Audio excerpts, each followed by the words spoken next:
Welcome back to the 87th episode of the DailyFlip podcast. I'm your host, Alex, and today we're going to be flipping through some of the top stories, talking about the revival and then the death of the city again, talking about the Fed trying to intervene with misinformation about the financial system, and whether that's justified in order to maybe stave off a wider financial crisis. And talking about how DEI may be dying on college campuses. And then, of course, we'll end today with our daily delight, a story meant to leave you feeling positive and ready to take on the day. Now, that's enough rambling for me.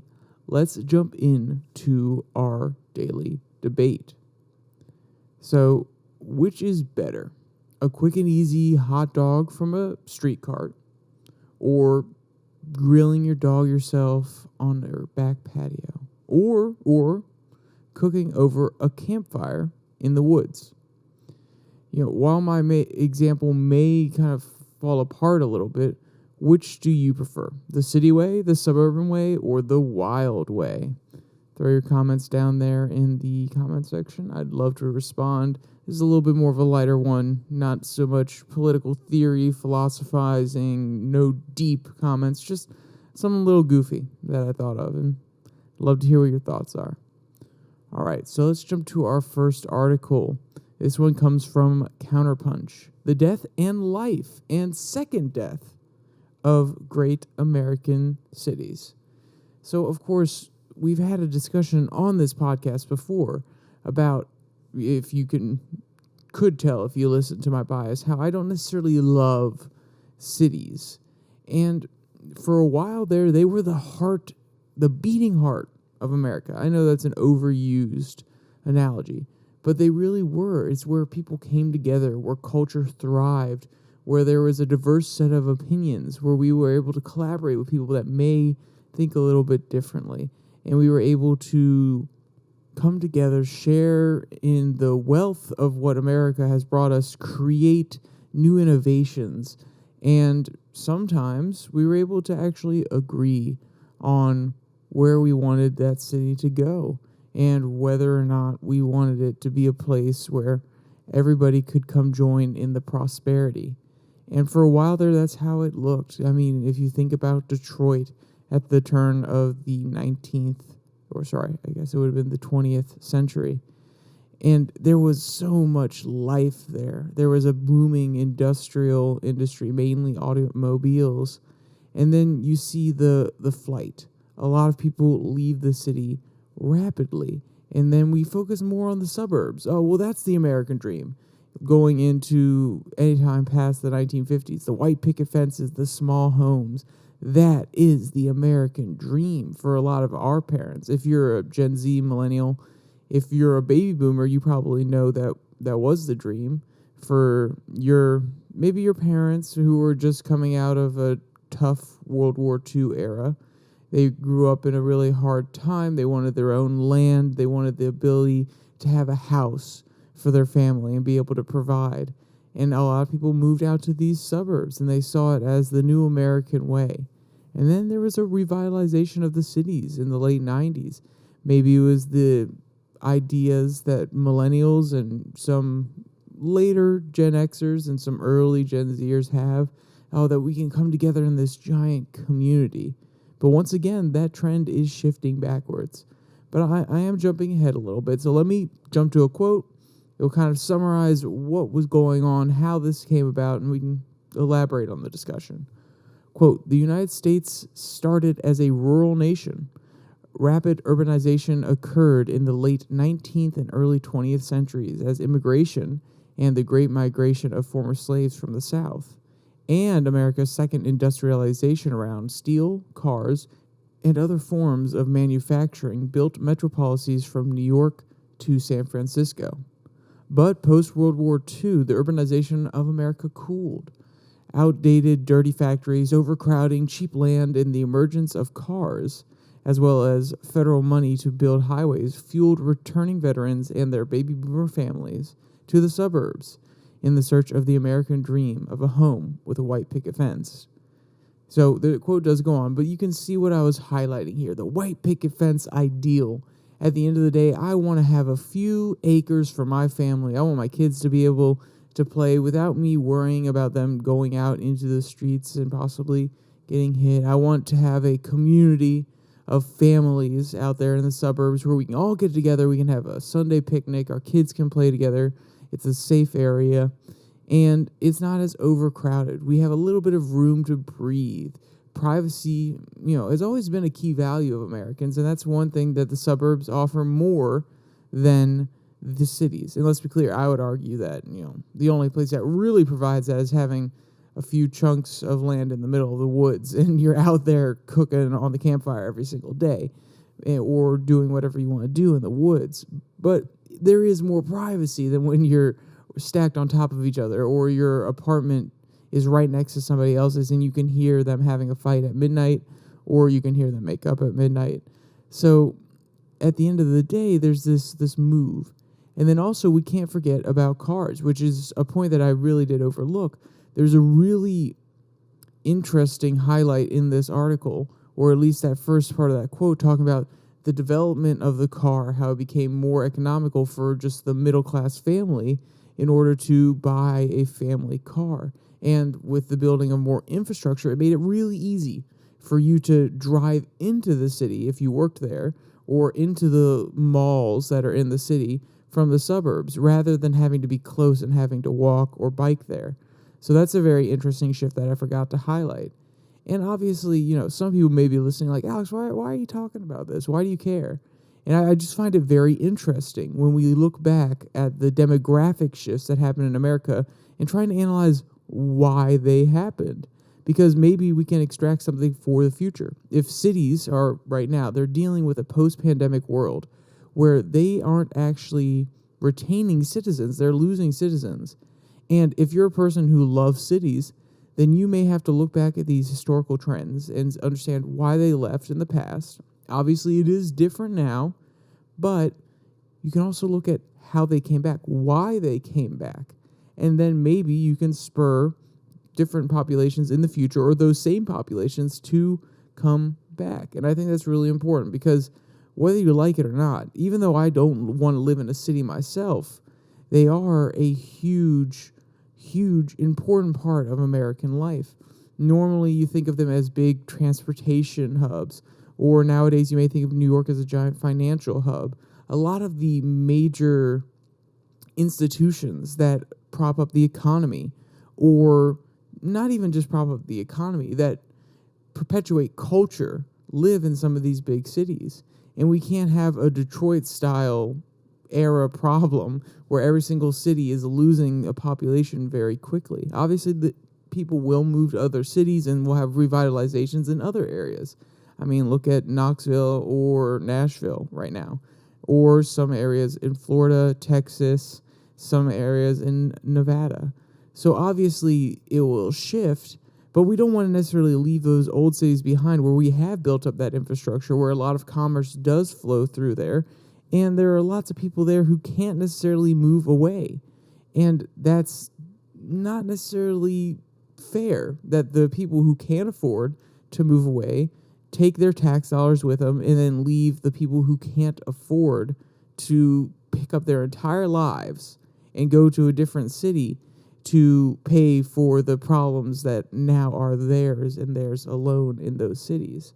So we have to do this in a balanced way. If we're going to move away from cities, fine. We have that prerogative. Like I said, I don't like cities. That's fine. But we can't leave some people high and dry in these terrible situations.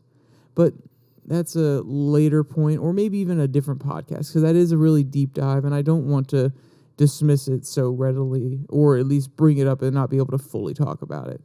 So let's jump back to why they left the cities in the first place. This is talking around 1950s to the 1970s. Quote, "Now enter new urbanism. Suburbs are bad. Cities are good." So people are leaving the suburbs and they're going back into the cities, and this really hit its stride in the 90s, but it was happening before in the 70s. "Cars are now bad. Mass transit, good. Density was good. Single-family zoning, bad." The solution to what ails suburban sprawl once is the return to the cities.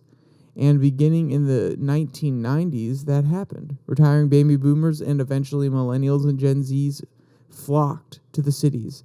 And it looked as if a new urban renaissance was upon us. Cities without manufacturing, but possessing arts, cultures, sports, tourism, the amenities of life for the new leisure class, as dubbed by Richard Florida. Now, urbanism did lead to many cities repopulating, yet again pushing poor people and communities of color around, this time in many cases to inner ring suburbs. New urbanism may have helped cities, but it did less to address segregation and help the poor. It merely moved people and the problems around. End quote. And that's what I was getting at. At the end of the day, let's be clear. I'm not saying that these people coming back in intentionally did it. And I'm not saying that the governments of these cities intentionally did it, but it happened. It was the result of incentives set up by the market. If people come back into these cities, they're trying to get lower, cheaper property that may be in areas that have historically been for poor people. And then, well, okay, I'm going to buy this place in wherever. I don't know any major district that was not well off and is now well off in a city. Sorry, I'm not very well informed about our major cities, or at least the neighborhoods and which ones are up and coming right now. But they come in, they buy a house that may be a little bit cheaper, an apartment that may be a little bit cheaper.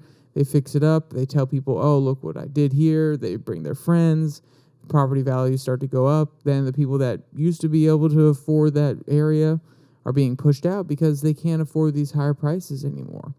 So it's just a natural progression of the market. And it's sad. It's not necessarily, it doesn't make me happy to hear about situations where people are getting pushed out of where their family may have lived for 2 generations because they can't afford all these new people flooding back in. But this trend was not long-lived. Then we have the pandemic. So from the 1990s to about 2018-19, that's about 30 years of growth, love really going back into the cities. But now people are realizing, oh, I can work remotely. It's actually the same concept as, oh, I have a car, there's infrastructure, I can easily drive into the city to get what I need done without having to live there. Now it's, I can live almost anywhere and I can telecommute, or I can Zoom or remotely work from 50 miles away and remotely work in the city with the rest of my team. So it's another evolution of technology that has allowed people to realize I don't actually have to be in the city. And those populations that were in the city realized maybe we didn't like it as much as we thought we did. Maybe at the end of the day, it's great to come of age in those areas in order to be informed, to get a diverse set of opinions, be able to interact with many, many different people, many, many different cultures, learn a little bit of empathy. Because when you live in those big areas, even though it doesn't seem like it to all of us tourists, it's probably because we're tourists and those big city people don't necessarily like seeing a lot of tourists. But you have to learn to, okay, I'm in a small apartment right now. I have 2 neighbors next to me, one below, one above. I might not want to play my music full volume because it may not actually be a good thing to have my neighbors hate me, or maybe it's just I want to be considerate of others. You learn that when you're densely populated. When you're out in the middle of nowhere, if you're in that woods situation I mentioned earlier, and you have a house out there, you can play your music as loud as you want. Nobody's going to know. And even if someone can tell, it's not like they're going to care as much as if you're playing it at 12 o'clock at night, and like I said, you have 4 neighbors all around you, and they're going to come over, knock on your door, and tell you to, cut it off a little bit. So I wanted to at least ask a question before we move on to the next article, which is, do you think that the reurbanization or the push to be part of cities was caused by culture or caused culture? Because as you noticed, it talked about millennials and some Gen Zers, and these are more democratic populations, and cities recently have been more thought of as democratic locations. So was it the push from these generations that made these cities more democratic, which I would say is not necessarily a good argument, but it is something that came across when I was making a counterexample to my thought process, which was the cities drew in these populations. These millennials and Gen Zers who are a little bit more democratic said, okay, hey, these cities, they have some of my values. There's a little bit of cheaper land or cheaper apartments because people have been leaving. Why don't I go there and test my thought processes and see if I can get a job and make it big in the city? So, if you have a thought, throw it down in the comment section. I would have loved to expand on it more, but at the same time, I do really want to talk about our next article, and I think it's a really important one, so I want to give it its fair due. All right, this one comes from Newsbuster. Tyranny. Feds to censor under guise of protecting financial system. So, I'm just last one I kind of gave a little bit of headway. I gave a little bit of background. This one, I want to jump straight into a quote from the article because it can describe the situation better than I ever could. Quote, the U.S. government and leftists of all stripes have set out to silence speech on big tech platforms to protect their preferred narrative on a number of issues, and the latest bailout news following recent bank failures is apparently no exception. Rep. Thomas Massie, Republican of Kentucky, tweeted March 12th that, quote, a Democratic senator essentially asked whether there was a program in place to censor information on social media that could lead to a run on the banks. As it turns out, end quote. As it turns out, there might be. The cybersecurity branch of the Department of Homeland Security, the Cybersecurity and Infrastructure Security Agency, published a report adding financial information and disinformation in June 2022 to a list of threats and supposedly pose a significant risk to critical functions of the federal government and that it should act on, end quote. And I know I just went through a lot. There's a lot to absorb there. 2 main points. 1, Massie is saying that a Democratic senator is asking whether or not the federal government has the power or mechanisms in place in order to censor information about the financial crisis in order to prevent a run on the banks. And then 2, the CISA, the Central Security Infrastructure Security Agency, actually already has some policies in place that they could use in this situation. Why I find this concerning is we have seen, at least through the leaking of the Twitter files, that the government, whether it be Republicans or Democrats, have been involved with some of these social media companies. They've at least been able to talk to representatives asking, why is this person still allowed? What are you doing in this case? Or do these things violate your terms of service? These sort of conversations. And while that's all in good, you know what? Sure, I'm going to give them the benefit of the doubt. Maybe the government is really genuinely trying to defend America. Maybe they're trying to stop mal and disinformation. But even if you give them the benefit of the doubt, it is a clear violation of the First Amendment. Even if I give them the benefit of the doubt and believe they're doing it for good reasons, I don't care. Even if you have the best reason in the world, you are violating the First Amendment. You are banning people from speaking. As a government agency, you are stepping in, asking a private platform, or at least engaging in a conversation with a private platform about the banning of certain information, people, so on and so forth. That is a clear violation of the First Amendment. And that's why Thomas Massie's tweet is concerning, or at least that's why he's highlighting it. And let's be clear. He says that the Democratic senator essentially asks whether, so maybe he's being a little bit inflammatory. He's trying to rile up people like me who are free speech absolutists, who are out here like, oh, we can't have the government involved in this process. Maybe that's exactly what he's doing, and maybe it worked. But we've also seen that the government has done this in the past. They have gone and talked about to these platforms about how we need to limit misinformation or disinformation about the vaccine, about different medical practices that may cause hesitancy towards, like I said, the vaccine. We have seen these policies in place before, and we've seen that the government normally takes advantage of a crisis. Not trying to be mean. I'm not trying to be outright anti-government. The government exists for a good reason, which is to ensure that our rights are protected, our natural rights that pre-exist them. But, and this is a big, big but, we know that in times of crisis, think the COVID pandemic, think this financial institution, think this financial collapse or the few banks that are collapsing right now, think 2008, 2007, think 2001. All of these instances within my lifetime, and there are plenty more before that. Or think the Great Depression, when FDR was able to consolidate power, come up with a whole bunch of works programs, and find a way to get around the legislator, essentially. Think of all these different times that there has been a crisis, there has been a problem, and in order to quell our fears, the government has stepped up and said, we can do something. We can do this, we can do that, we can help you. We can provide security. And in doing so, very often, they overreach their power as the U.S. government. They take a little bit more power than they had before, because what we have to ensure your security. We have to ensure that you are safe as a citizen. And this sort of thing falls in that category.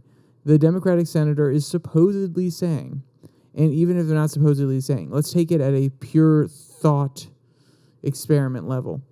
If they want to prevent runs on the bank, it could be, and I say could be, I'm not endorsing it, but I'm saying it could be a good practice to limit the amount of information that gets out there talking about the possible collapse of the banks, because then people are less likely to, go to their bank and try to take out their money. But at the end of the day, the real question is, should they be allowed to censor that information? Should they be able to protect the financial system by limiting your freedoms, protecting the economy, but limiting your freedoms? I would argue no. But that's just because I'm a person that believes in the rights that I was given by just being a human on this earth. And I think at the end of the day, we can't, if anything, if you want to take the rights argument out of it, I don't think that we should give up this power, or we should, in a moment of crisis, allow them to do something like this, because it only encourages them to find another crisis to do it again. And that is me being cynical and being anti-government for sure. But it is not think of the moral hazard argument. Let me put it that way. The moral hazard argument that you hear now is we can't bail out the banks because it's going to encourage risky behavior because they think they can just get bailed out again. Well, think of it the same way with government. If we allow them this one time during a crisis to step in and use their power to keep us safe, then they know that, well, hey, last time when people felt unsafe, we were able to jump in and get a little bit more power, have a little bit more influence over what's going on within the country. And, we really want to keep our people safe. And the more influence we have, the more likely we are to do that. So maybe we can point out that this is also a crisis and we can help people by doing this other policy. You see my logic here, and it could be flawed, and it is very narrow-minded, or at least it is very single-focused. But I think that's something that we need to keep in mind. As a society that is absolutely dependent on the values that we have and the need for freedom, the want to have these rights that pre-exist government and that allow us to function as a society, I think that this is one thing you got to push back on. When the government is trying to encroach upon your rights, even if it is for your safety, you have to call them out about it. You have to ensure that they stay in their place. Because if we don't even notice these things, if there's a slow encroachment and we don't even point it out, then it doesn't even matter if they do it or not. I mean, let's be clear, it does matter if they do it. They shouldn't do it.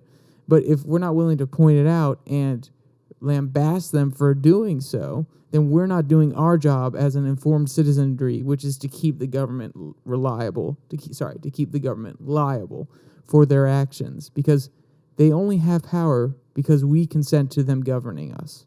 So that also means that we have to be an informed populace who has all the information that we can gather at our disposal, and we have to keep them liable. Otherwise, this system doesn't work. It turns into a government who has all the power and a citizenry who's like, oh, okay, yeah, you're doing this week. Well, it violates some of our rights, but it's okay. Okay, we understand that you're keeping us safe. No, we have to ensure that at the end of the day, we're keeping them liable. I've said it about 4 times. You get the point now. And that's why I wanted to bring up this article. And that's why I said I wanted to give it so much time, because I think it's important and it speaks to something deeper than just, they want to ensure there's not a bank run. It speaks to the values of our culture and how we, as a society, need to look at some of these things, or at least in my opinion, how we as a society need to look at some of these things. You could totally disagree with me. Maybe you're down there in the comments saying, no, at the end of the day, this one right could be curtailed a little bit to ensure safety. Then we need to have that discussion as a society.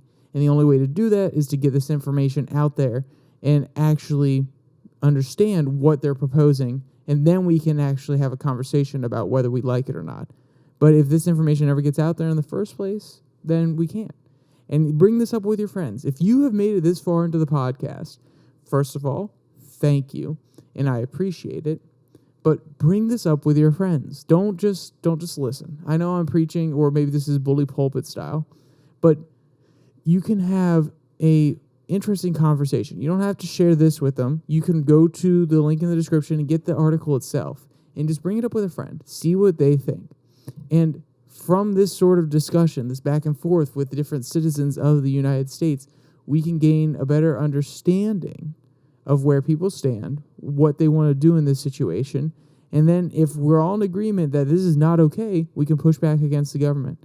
And if some people are in agreement that it is okay, then we have to hear their side and we have to take in consideration their opinions on this issue. Because at the end of the day, some people value safety more than they value the rights that pre-exist government. And I think that we should, as a society, we should value those rights more, the freedom, the liberty provided by them, more than the security provided by the government. But this is a bigger battle that's playing out on a social level. Think about COVID-19. People really wanted to be safe. They wanted to be secure. They wanted low risk. They weren't willing to go out and take a little bit of risk in order to experience freedom and liberty. And this is a big battle playing out on the social level.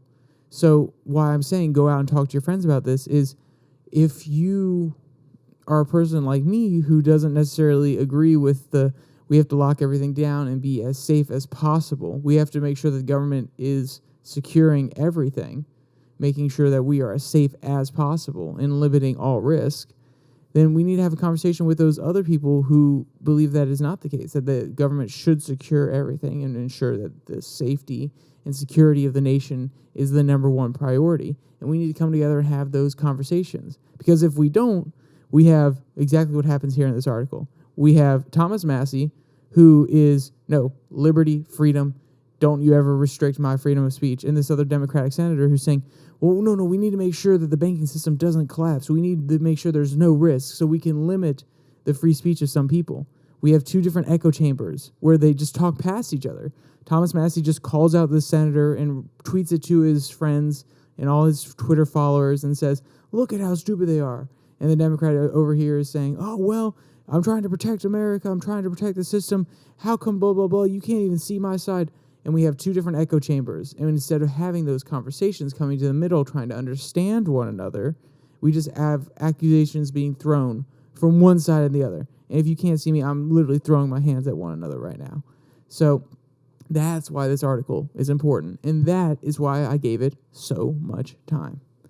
All right, let's jump to our last article. And I'm just going to read 2 quotes from it. It's one that comes from the Wall Street Journal. DEI is dying on college campuses. Or is it? And there's a few quotes here. It's mainly a amalgamation of quotes from college students who are discussing the topic. But there's 2 that I really like.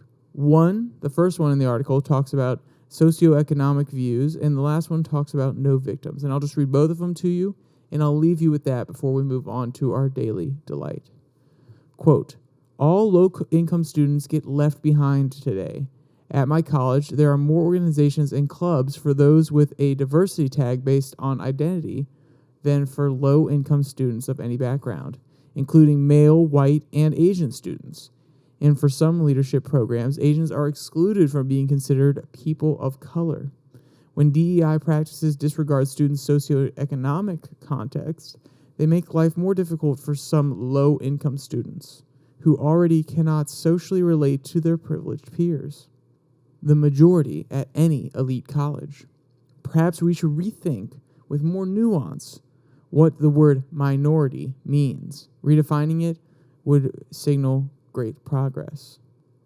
And then the other last quote, cultivating an environment of belonging should not be simply for diversity's sake, but for the sake of being unified through our differences. Hiring someone based on a DEI statement won't change the views of other people. Colleges should seek to promote an environment of recognizing differences, but not glorifying them to the extent that our differences separate us.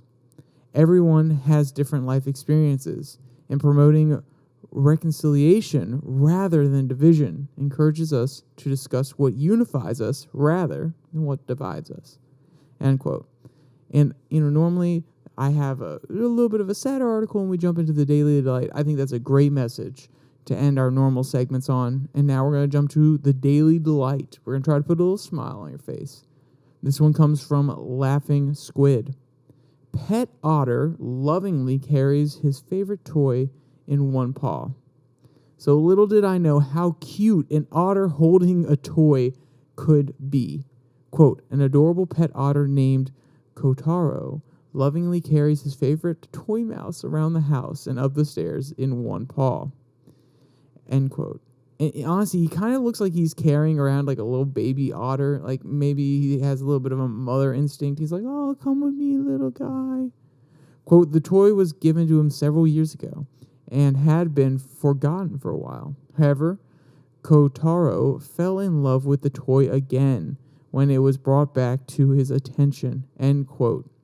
And if you want to see any of the cute videos or photos or read any of today's article, there will be a link in the description below that like and subscribe button.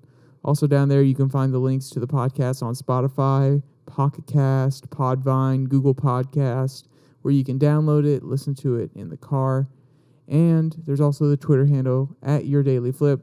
I post the link directly to the YouTube videos on Monday, Wednesday, and Friday. With all that said, there's only one more thing to say. Stay safe. Don't die.